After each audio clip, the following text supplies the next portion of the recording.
Yoyyaa shama harka fuune akkam jirtan dhaggeeffattoonni kan koo hundi keessanuu bakkuma jirtanitti nageenyi kan koo isin haa dhaqqabu jecha bakkuma jirtan hundatti nageenyaa fi fayyaa jaalalaa fi gammachuu guddinaa fi badhaadhina isiniif hawwa. Har'as viidiyoo haaraa walitti deebinee jirra. Viidiyoo haaraa keessatti immoo kan ilaalu dhaggeeffattoota kan koo warroonni bilbiloota Samsungitti fayyadamtan sitingiiwwan beekuu qabdanii fi wantoota isin qarqaaran 10 qabadhee isiniif dhufee jira. Sitingiiwwan kanneenii fi wantoota isin qarqaaran kanneen akkamitti sirreeffachuu akka dandeessanii fi akkamitti itti fayyadamuu akka dandeessan isinitti agarsiisa. Warroonni Samsungitti fayyadamtan wantoota kanneen sirreeffachuudhaan tajaajila baay'ee irraa argachuu ni dandeessan jechaadha. Wantoonni kunneen kurnan maalidha waan jedhu wajjin kan ilaalu tokko tokkoon. Walumaa galatti viidiyoon har'aa kan ilaalatu warroota bilbila Samsung qabdanii fi warroonni bilbila Samsung qabdan viidiyoo kana daawwachuudhaan wantoota isin fayyadanii fi isin tajaajilan waan ta'eef akka irraa fayyadamtan abdiin qaba. Egaa warroonni TikTok irratti viidiyoo kana daawwachaa jirtan akkanumallee Facebook irratti viidiyoo kana daawwachaa jirtan guutuu viidiyoo kana argachuu barbaadan chaanala kan koo kan YouTube irratti guutuu viidiyoo kana argachuu ni dandeessanii. Chaanala kan koo argachuudhaaf immoo YouTube irratti salphamatti soofuma raap jettanii sarchii yoo gootan salphamatti ni argattu. Akkanumallee warroonni TikTok irratti na hordofaa jirtan piroofaayilii TikTok kan kootii cinatti aykaniin yookaan mallattoon YouTube dha jirti ishee tuquudhaan gara YouTube kootti isin fudhata. YouTube keessa seentanii achirraa daawwachuu ni dandeessanii viidiyoo kana. Egaa warroonni bilbiloota Samsungitti fayyadamtan viidiyoo har'aa ilaaluun isin barbaachisa. Sababni isaas faayidaa baay'ee qaban waan ta'eef jechuudha. Egaa gara barnoota keenyaatti sooncheen warroonni yeroo jalqabaatiif gara chaanala keenyaatti dhuftan anaa dhufu baga nagaan dhuftan isiniin jecha warroonni chaanala kanaaf haarawaa taatan immoo subscribe gochuu hin dagatinaadha. Akkanumallee mallattoo notification all irra gochuu hin dagatinaadha. Yeroo hunda viidiyoo haarawaa yeroo gadhiisu akka isin dhaqqabuuf maatiiwwan chaanalichaa like fi share gochuu hin dagatinaadha. Like share gochuu hin irraanfatinaadha. Amma gara barnoota keenyaatti ceena. Daawwattoota YouTube chaanalii keenyaa akkuma duraan dursee isiniif ibsuudhaaf yaaletti warroonni bilbila Samsungitti fayyadamtan sitingiiwwan faayidaa adda addaa qaban 10 tokko tokkoon isinitti agarsiisa. Egaa sitingiiwwan kunneen bilbila biraa irratti illee argamuu ni danda'u.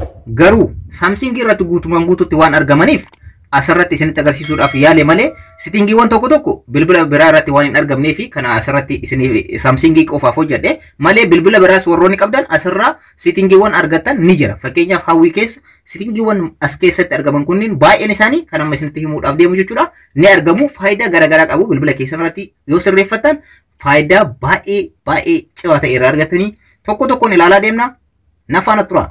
Egaa sitingiiwwan kanneen kurnaffaa irraa kaanee gara tokkootti gad dhufna. Kurnaffaa sitingiin kurnaffaa irratti argamu akkuma baay'een keessan beektanii bilbili keessan akka tasaa yoo kufe iskiriiniin isaa akka isin jalaan hin cabne istiikara yookaan gilaasii adda addaa itti fayyadamtan. Akkanumallee bilbila keessan irratti illee kaabarii itti bitattan jechuudha. Sababni isaas bilbilli keessan yoo kufe akka isin jalaan miidhamneef. Sitingiin amma isinitti agarsiisu kun immoo akka dabalaataatti wanta isin qarqaarudha. Iskiriiniin bilbila keessanii ismuuz akka ta'uu fi salphamatti akka isiniif ajajamu kan isin qarqaarudha. Kana jechuun iskiriiniin bilbila keessanii ismuuz ta'e jechuun wantoota salphaa ta'anii fi miidhaawwan xixiqqoo ta'an irraa of baraaruu ni danda'a jechuudha. Akkanumallee iskiriiniin bilbila keessanii salphamatti isiniif ajajama jechuudha. Sitingii kana akkamitti akka sirreeffachuu akka dandeessan isinitti agarsiisu. Jalqaba kana qaqqabdanii sitingii bilbila keessanii keessanii seentu. Ergasii display ka jedhu jira. Display ka jedhu kana keessanii seentanii sitingiiwwan kanneen kurnanuu bakka search baarii kana irratti illee barreessuu dandeessan jechaadha. Kan amma isinitti agarsiisu search baarii kana irratti kilik gootanii display jettanii yoo barreessitan salphamatti hin argatan jechuudha. Akkuma argitan display search yeroo godhu dhufee jira jechuudha. Isarratti kilik gochuu dandeessanii asirratti hunda isaatiiyyuu isinitti himaa search gochuu dandeessan haala salphaadhaan argachuudhaaf asirratti salphamatti waan argadheefan display isa jedhu kanarratti kilik gootan. Ergasii akkana gasiiqxanii jechuudha dhaggeeffattoota kan koo gara dhumaa irratti touch sensitivity ka jedhu jira. Touch sensitivity ka jedhu kana off ta'ee argama on gootan. Isa kana isa xiyyaadhaan isinitti agarsiisaa jiru kana on gootan. Yeroo sitingii kana yeroo on gootan jechuudha dhaggeeffattoota kan koo salphamatti iskiriiniin bilbila keessanii ismuuz akka ta'u isiniif godha jechuudha. Akkanumallee iskiriiniin bilbila keessanii salphamatti akka ajajamu isiniif godha jechuudha. Kana jechuun bilbilli keessan miidhaan xixiqqoon yoo irra gahe salphamatti miidhamuu hin danda'u jechuudha. Sababni isaas ismuuz waan ta'uuf akka gaariitti isin qarqara jechuudha. Wanta kanallee sirreeffachuudhaan irraa fayyadamaadha. Saglaffaa sitingiin saglaffaa irratti argamu kan isin qarqaruuf namni tokko bilbila keessanitti fayyadamuudhaaf isinirraa fuudha. Fakkeenyaaf bilbila namaaf bilbila jedhee isinirraa fuudhuu danda'a. Akkanumallee Facebookitti fayyadama jedhee isinirraa fuudhuu danda'a. Akkanumallee immoo YouTube irratti fiilmii adda addaa diraamaa adda addaa laala jedheetiin isinirraa fuudhuu danda'a. Yeroo kanatti jechuudha dhaggeeffattoota kun namni kun iccitii bilbila keessan irratti argamu kan bira wanta barbaadisaniif qofa akka itti fayyadamu gochuu jechuudha. Fakkeenyaaf namaaf bilbila yoo ta'e appii namaaf bilbilu isa phone call ka jedhamu sanarratti akka fayyadamu qofa. Akkanumallee Facebookii fayyadama yoo jedhes Facebookii qofatti akka fayyadamuu fi gara biraa seenuu akka hin dandeenye gaalaarii keessan irra wantoota iccitii bilbila keessan irratti argamu kan biraa ilaaluu kan dandeenye dhimma barbaadesan qofaaf akka itti fayyadamu akkamitti gochuu akka dandeessan isin agarsiisa. Kanas hojjechuudhaaf sitingii bilbila keessanii seentu. Ergasii bakka sarchi baarii kanarratti illee barreessuu ni dandeessanii yookaan immoo akkana gabbuutanii salphumatti biometrics and security kan jedhu jira. Biometrics and security kan jedhu kanarratti kilik gootan. Ergasii immoo akkana gabbuutan jechuudha dhaggeeffattoota kan koo dakana gabbuutanii gara dhumaa irratti jechuudha other security settings kan jedhu jira. Other security settings kan jedhu kanarratti kilik gootan. Ergasii immoo akkana gabbuutan jechuudha dhaggeeffattoota kan koo pin windows kan jedhu kana on godhatan. Haala kanaan jechuudha pin Windows kan jedhu kana on godhatan haala kanaan jechuudha akka amma isinitti agarsiisaa jiru kana akkanatti off yoo ta'e on gootan jechuudha. Ergasii immoo dakana gabbuutanii ask for pattern before app pinning kan jedhu jira. Ergasii isa kanas off taatee jiraate jechuudha. Off yoo taate isii kanallee on gootan bakka xiyyaadhaan isinitti agarsiisaa jiru kana on gootan bifa kanaan jechuudha. Egaa amma akkamitti akka itti fayyadamtan isinitti agarsiisu. Fakkeenyaaf namni tokko na bira dhufee isin imooti fayyadama isin jechuu danda'a. Foon koolii namaaf bilbila isin jechuu danda'a. Foon kan jedhu kana akkanumallee na biratti feesbuukii fayyadama yoo jedhe feesbuukii qofa akka itti fayyadamu akkamitti godhuu akka danda'u yookaan namaaf akka bilbilu qofa aappii fakkeenyaaf foon kan jedhamu kana qofatti akka fayyadamu akkamitti gochuu akka danda'u isinitti agarsiisa. An feesbuukii irratti isinitti agarsiisa. Isin wantoota biraas haaluma sanii sirreeffatan isteeppii kanaan jechuudha. Kana gochuudhaaf feesbuukii irratti okeettanii feesbuukii keessa erga seentanii booda dhaggeeffattoota kan koo yookaan aappii barbaadan jechaadha. Isin aappii biraas ta'uu danda'a, foon ta'uu danda'a, aappii biraas ta'uu danda'a. Ergasii keessaa baatan jechuudha. Ergasii immoo tuqaa sadii sarara sadii yookaan bilbila tokko tokko irratti sarara lamatu jira, sarara sadii yookaan lamatu jira. Bakka nama xiyyaadhaan isinitti agarsiisaa jiru kana isa kilik gootan. Ergasii feesbuukiin haala kanaan isin dhufa. Isin aappii biraas ta'uu danda'a. Aappiin hundumtuu haala kanaan isin dhufa. Egaa feesbuukii kanarratti gaqqabdan bakka nama isinitti agarsiisaa jiru kana gaqqabdan jechaadha. Ergasii immoo dhaggeeffattoota kan koo pin this app kan jedhu jira. Pin this app kan jedhu kanarratti kilik gootan. Ergasii okeettan. Pin ta'ee jira jechuudha. Kanaan booda namni kun kan fayyadamu feesbuukii qofa malee wanta biraatti fayyadamuu hin danda'u jechuudha. As keessaa bahuu hin danda'u. Amma fakkeenyaaf ni baay'oo jedhe argaa jirtan jedhe yaada haala kanaan. Pin ta'ee jira bahuu hin danda'u jechuudha. Isin garuu as keessaa bahuu yoo barbaadan isin jechuudha wanti gootan bakka nama xiyyaadhaan isinitti agarsiisaa jiru kana lamaan jechuudha. Bakka nama xiyyaadhaan isinitti agarsiisaa jiru kana lamaan al tokko gaqqabdan jechuudha. Bakka nama xiyyaadhaan isinitti agarsiisaa jiru kana lamaan gaqqabdanii fakkeenyaaf hanga qabu irratti argama. Ergasii immoo paatarnii bilbila keessanii isin gaafata. Paatarnii bilbila keessanii san itti galchuudhaan akka haarawatti isin itti fayyadamuu ni dandeessanii. Garuu namni sun iccitii biraa ilaaluu hin danda'u. Wanta itti fayyadamuu barbaadesan qofatti itti fayyadamaadha. Saddeettaffaa irratti kan argannu dandeettii bilbila keessanii wanta isiniif guddisuu danda'udha. Pirooformaansii bilbila keessanii akkamitti ida'uu dandeessan dachaadhaan jechuudha. Dandeettii bilbila keessanii akkamitti dabaluu akka dandeessan isinitti agarsiisu. Ammas seetingii bilbila keessanii keessanii seentu. Ergasii immoo seetingii kana barbaadda jechuudha. Battery in the device care kan jedhu argaa jirtan jedhee yaada. Battery in the device care kan jedhu kanarratti kilik gootanii ergasii tuqaa sadiitu jira. Tuqaa sadii kana ni tuqxanii. Ergasii immoo automation kan jedhu jira. Automation kan jedhu kanarratti kilik gootanii ergasii isa jalqabaa automized daily kan jedhu jira. Automized daily kan jedhu kana off yoo taate on gootan. Ergasii immoo isa lammaffaa irratti argamu auto restart set times kan jedhu jira. Isa kanarratti okeettanii akkuma argattan isinni kun off yoo ta'e on gootan. Ergasii immoo guyyaa ni filattan jechuudha. As keessa guyyaa barbaadan guyyaan hundinuu jiru. Hundayyuu akkana tik gochuudhaan filachuu ni dandeessanii. Guyyaa barbaadanis keessa filachuu ni dandeessanii. Ergasii immoo sa'aatii ni filattan. Fakkeenyaaf bilbila kan kootitti yeroo ani itti fayyadamne halkan keessa sa'aatii 8 yoo ta'e akka lakkoofsa Itoophiyaatti jechuudha. Akka sa'aatii Itoophiyaatti sa'aatii 8 ni filadha. Sa'aatii 8 ergasii dan jedha. Argaa jirtan guyyaa hundarra gochuu dandeessanii guyyaa asirratti Monday Tuesday Wednesday jedhee deema guyyaa hundayyuu akkan tik yoo gootan hundayyuu haala kanaan sirreessuu dandeessanii guyyaa hundayyuu erga akkana filatanii booda sa'aatis filannee jirra sa'aatii 8 jechuudha. Wanta kana filachuun kan isin qarqaaruuf jechuudha dhaggeeffattoota kan koo yeroo hundayyuu bilbilli keessan sa'aatii 8 irratti ni dhaabbata. Sa'aatii 8 irratti ni hojjetu jechuudha. Wanti hundumtuu ni dhaabbata. Iskiriiniin bilbila keessanii ni dhaabbata, hojii ni dhaaba. Akkanumallee namni isiniif bilbiluu hin danda'u. Wanti hundumtuu bilbila keessan irratti wanti hojjetu tokkoyyuu hin jiru ni dhaabbata. Yeroo kana jechuun bilbilli keessan baatirii keessanis isiniif qusata. Akkanumallee bilbilli keessanillee dandeettii isaa akka dabalu isiniif godha. Itti fayyadama. Anna baraa kana isinitti agarsiisu dhaggeeffattoota kan koo seetingii kana kanaan duras bilbila balaa irratti illee isinitti agarsiisee jira.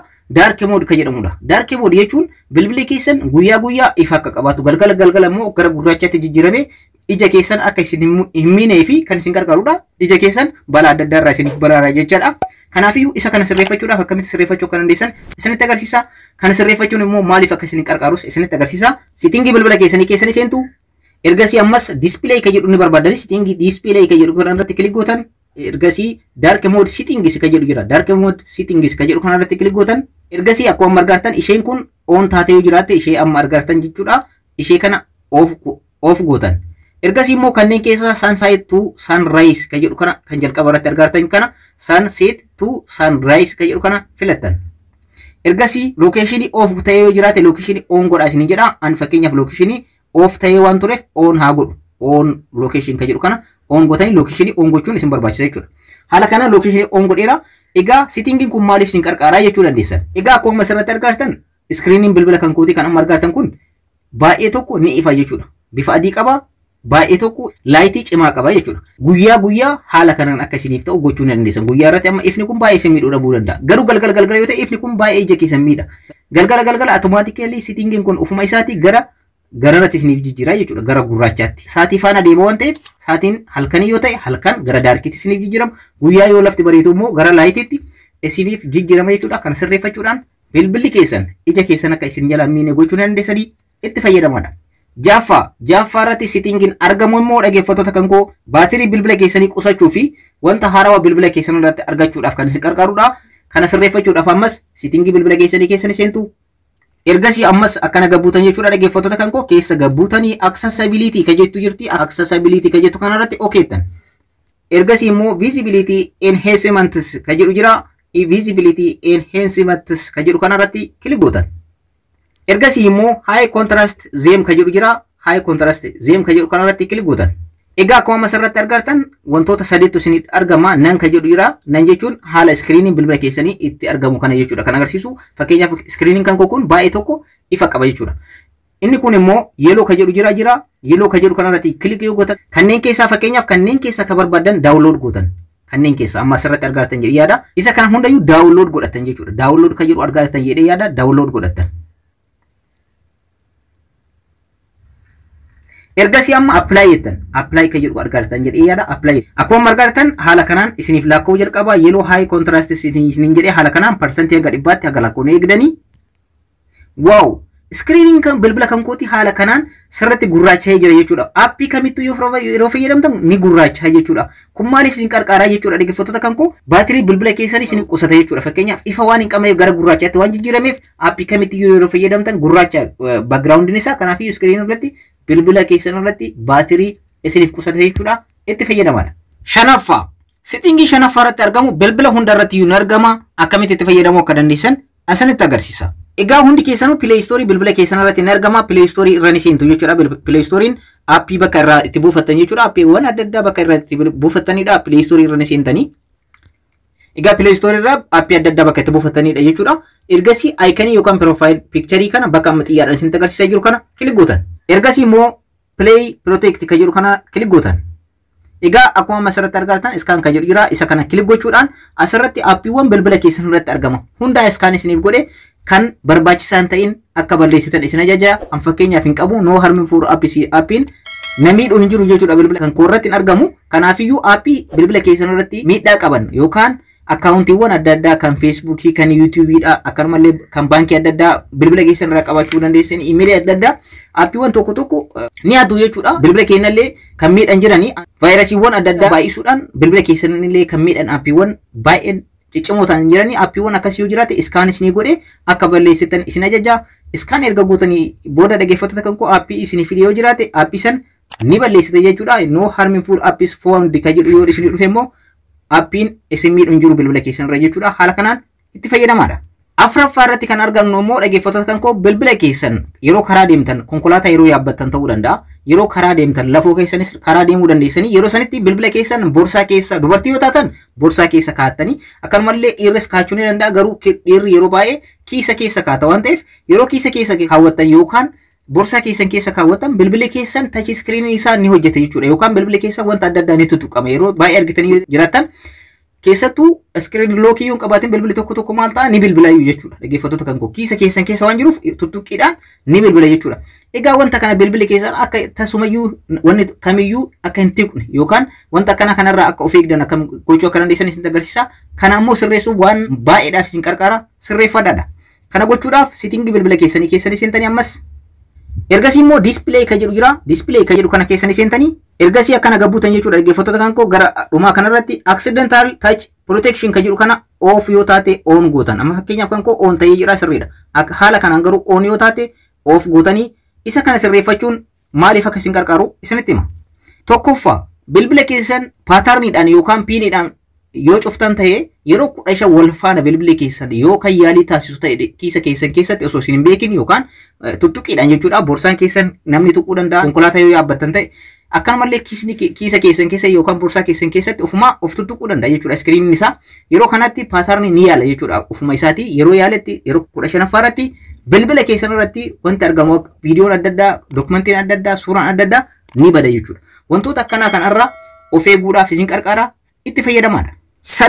Sadaffaa settingiin argamu immoo dhaggeeffattoota kan koo bilbila keessan galgala yeroo fayyadamtan eye convert option kan jedhamutti akka fayyadamtanii isin gargaara. Kana jechuun fakkeenyaaf asirratti ni argitan jedhee yaada eye convert option akkamitti akka isin gargaaru fakkeenyaaf asirratti isinitti agarsiisu asirratti yoo argaa jirtan jijjiiramee jira jechuudha asirratti iskiriiniin kun. Egaa haala kanaan iskiriinii bilbila keessanii akka ija keessan hin miine wanta gochuudhaaf isin gargaarudha. Isa kanas itti fayyadamaadha. Kanas sirreeffachuudhaaf settingii bilbila keessanii seentu. Ergasii ammas display kan jedhu keessanii seentanii ergasii immoo akkuma asirratti argartan eye comfort shield kan jedhu jira. Eye comfort shield isa jedhu kana on gootan isa asitti argartan jira. Amma fakkeenyaaf akkamitti akka halluu jijjiiru ilaalaadha. Isa kana on gootanii keessa seentanii asuma irratti settingii kanarratti kilik gochuudhaan ammas asirratti on gootanii ergasii immoo set shield kan jedhu jira. Isarratti kilik gochuudhaan asirratti sunset to sunrise kan jedhu jira. Isa lammaffaa kanarra isarra godhattan. Ergasii immoo lokeeshinii ibsaa isiniin jedha inni kunis turn on kan jedhu kanarratti kilik gootan. Ergasii isa kana kanatti sirreeffachuu ni dandeessanii erga fixanii booda dhaggeeffattoota kan koo isa kana haala kanaan ofii isaati galgala haala kanaan ta'a guyyaa immoo haala kanaan akka isinii godha jechuudha. Dhaggeeffattoota kan koo wanti kun kan isin gargaaruuf saatiidhaan hojjeta jechuudha. Guyyaa haala kanaan ifa haala amma argartan kanaan galgala yeroo ta'u inni of taate kun amma on taati jechuudha haala kanaan haala amma argartan. Kana yoo isiniif ta'u jechuudha dhaggeeffattoota kan koo settingii kana sirreeffachuudhaaf ijji keessan hin miidhamu isa kanas sirreeffadha. Viidiyoo kana ammas like gochuun dagatanaadha waan gaarii akka irraa argachaa jirtan abdiin qaba. Like gochuun dagatanaadha. Lammaffaa irratti kan argannu inni kunis akkuma aappii shanaffaadha. Bilbila hunda irratti kan argamudha jechuudha dhaggeeffattoota kan koo isa kana maaliif akka isin fayyadu isinitti hima.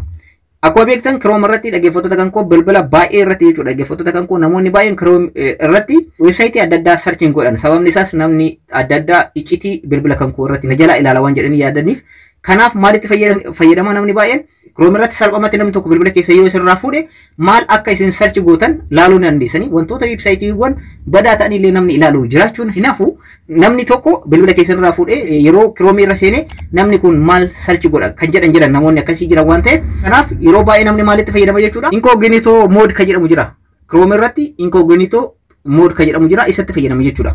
Yeroo isatti fayyadamu namni kamiyyuu wanta barbaade tokko jechuudha screenshot gochuu danda'u jechuudha. Amma immoo wanta har'aa kana sirreeffachuudhaan akkamitti sirreeffachuu akka dandeessan isinitti agarsiisa. Chrome keessan seentanii ergasii immoo asirratti tuqaa sadii argaa jirtan jedhee yaada tuqaa sadii kanatti tuqxanii ergasii immoo new incognito tab kan jedhu jira isa kanarratti fayyadama jechuudha namni yeroo baay'ee amma iskiriiniin kun isinitti argamuu dhabuu danda'a ni gurraacha isin biratti viidiyoo kanarratti jechuudha wanta nama isinitti agarsiisu kana iskiriinii irratti isiniif barreessa waan ta'eef sarchi gootan jechuudha maaliif sababni isaa incognitoon kun iskiriinii riikardii yeroo gootu gara gurraachaatti jijjiira sababni isaas innumtiyyuu iccitiidhaaf uumame waan ta'eef namni baay'een websaayitii adda addaa sarchi yeroo godhu incognito taabii kanatti fayyadama sababni isaas namni kamiyyuu wanta namni search godhe beekuu hin danda'u jechuudha nama san malee kanaaf kanatti fayyadamu namoonni baay'een incognito kana erga seentanii booda bakka search baarii kanarratti isa amma screen irratti isiniif barreessu kana barreessanii Chrome screen irratti isiniif barreessee jira ergasii immoo tuqaa lama jettanii ergasii immoo slash jettan allam ergasii immoo flags kan jedhu jira flags isa amma screen irratti isiniif barreesse kana barreessitanii jechuudha incognito kana irratti search baarii irratti Chrome tuqaa lama gootanii ergasii immoo slash flags jettanii search gootanii ergasii kana dhuftanii enable kan ta'ee jira jechuudha dhaggeeffattoota kan koo asirratti amma isinitti agarsiisaa jiru isarratti tuquudhaan haala kanaan isin dhufa jechuudha dhaggeeffattoota kan koo ergasii enable gootan jechuudha enable yeroo gootan ammaan booda incognito irratti barnoota adda addaa wantoota qaban wanta barbaadan screenshot gochuu ni dandeessanii haala kanaan itti fayyadama. Tokkoffaa irratti settingiin isinitti agarsiisu dhaggeeffattoota kan koo yeroo baay'ee namoonni baay'een storage bilbila keessanii isin jala guutuudhaan aappii buufachuun isin rakkisa. Kana jechuun aappii Play Store irraa isiniif buusuu dida. Kana haala ittiin sirreeffatan isinitti agarsiisa. Aappii hanga barbaadanii buufachuun ni danda'ama. Akkamitti buufachuu akka dandeessan isinitti agarsiisa. Bilbila keessan fuula isin jalaa jedhee aappii isinii gad buusuu dida bilbila keessan irratti aappii adda addaa aappii barbaadan bilbila keessan irratti isiniif buusuu dida. Sababni isaas bakki bilbila keessan irratti waan isin jalaa guutuuf jechuudha. Bakka isin jalaa guute kana immoo akka isin jalaa guunne akkamitti itti fayyadamuu akka dandeessan isinitti agarsiisa. Kana gochuudhaaf namni kamiyyuu memory kaardii qaba. Egaa aappiin yeroo jalqabaatiif aappii Play Store irraa yeroo buuftan gara storage bilbila keessanitti bu'a malee gara memory keessanitti hin bu'u jechuudha. Amma immoo bilbila keessan storage keessan yoo isin jalaa guutee fi memory keessan bakka baay'ee yoo kan qabaatu ta'e yeroo hundayyuu aappiin adda addaa yeroo Play Store irraa buufattan gara memory keessanitti akka isiniif bu'u achirratti akka isiniif download ta'u akkamitti gochuu akka dandeessan isinitti agarsiisa. Kana gochuudhaaf settingii bilbila keessanii keessanii seentu ergasii immoo gara dhumaarratti dhuftanii about phone ka jedhu jira. About phone ka jedhu kanarratti kilik gootan wanti haguugeef dhaggeeffattoota kan koo yeroo baay'ee namoonni bilbila namaa salphumatti asirratti argaman kan lakkoofsa asirratti argamu kan itti galchuudhaan haguudhaan waan jiranii fi wanni haguugeef akkuma asirratti isinitti agarsiisaa jiru software information ka jedhu kana kilik gootan. Egaa asirratti haguugee jira jechuudha dhaggeeffattoota kan koo build number ka jedhu kana al torba tuqxan al torba 1 2 3 4 5 6 7 torba erga tuqxanii booda dhaggeeffattoota kan koo paataarnii bilbila keessanii isin gaafata yeroo jalqabaatiif jechuudha. Paataarnii bilbila keessanitti galchitanii ergasii of duubatti deebitan. Developer option ka jedhu isiniif dhufa. Warroonni kanaan dura developer option bilbila keessan irratti argamu wanta kana hojjechuun isinirraa eegamu. Developer option isa jedhu kana qofa keessa seentanii developer option setting jedhamu kana keessa seentan. Ergasii akkana gabbuutan jechuudha dhaggeeffattoota kan koo. Settingiiwwan baay'eetu jira keessa gad dhuftanii. Ergasii immoo standby apps ka jedhu jalatti force allow apps on external ka jedhu kana isa off ta'e kana on gootan. Fakkeenyaaf haala kanaan on ta'ee dhufaa yeroo hundayyuu off gootan. Egaa isa kana force allow apps on external ka jedhu kana on yoo gootanii yeroo hundayyuu bilbila keessan irratti aappiiwwan bu'an memory keessan irratti bu'aa jechuudha. Kanaafiyyuu bakka storage bilbila keessanii yoo kan guutamu ta'e gara memory keessanitti aappiin isiniif waan bu'uuf memory keessan irraa bakka yoo qabaattan aappii hanga barbaadanii buufachuu dandeessanii. Garuu aappiin kun save ka ta'u memory keessan irratti malee storage bilbila keessanii irratti hin ta'u jechuudha. Memory keessan irratti haala kanaan aappii barbaadan buufachuu dandeessan. Garuu memory kana bilbila keessan irraa yeroo keessaa baaftan jechuudha. Bilbila keessan irraa memory kana gara bilbila biraatti jijjiiruu yoo barbaadan yookaan keessaa yoo kan baaftan ta'e memory kana irratti bu'e waan ta'eef aappiin sun isin jala dhaabbata. Warroonni aappii Play Store isiniif buusuu didee haala kanaan gara memory keessanitti buufachuu dandeessanii waan isin qarqarudha. Egaa dhaggeeffattoota kan koo hanga ammaatti settingiiwwan isinitti agarsiise kanarraa akka fayyadamtan abdiin qaba. Barnoota kakoo kanarraa asirratti xumuree jira. Warroonni hanga ammaatti YouTube channelii keenya subscribe hin godhin subscribe gochuun dagatanaan akkanumallee mallattoo notification all irra godhadha. Viidiyoon kun namoota baay'ee qarqara waan ta'eef share gochuun dagatanaan akkanumallee like gochuun dagatanaadha. Yeroo biraa viidiyoo biraatti walitti deebina. Horaa bulaa.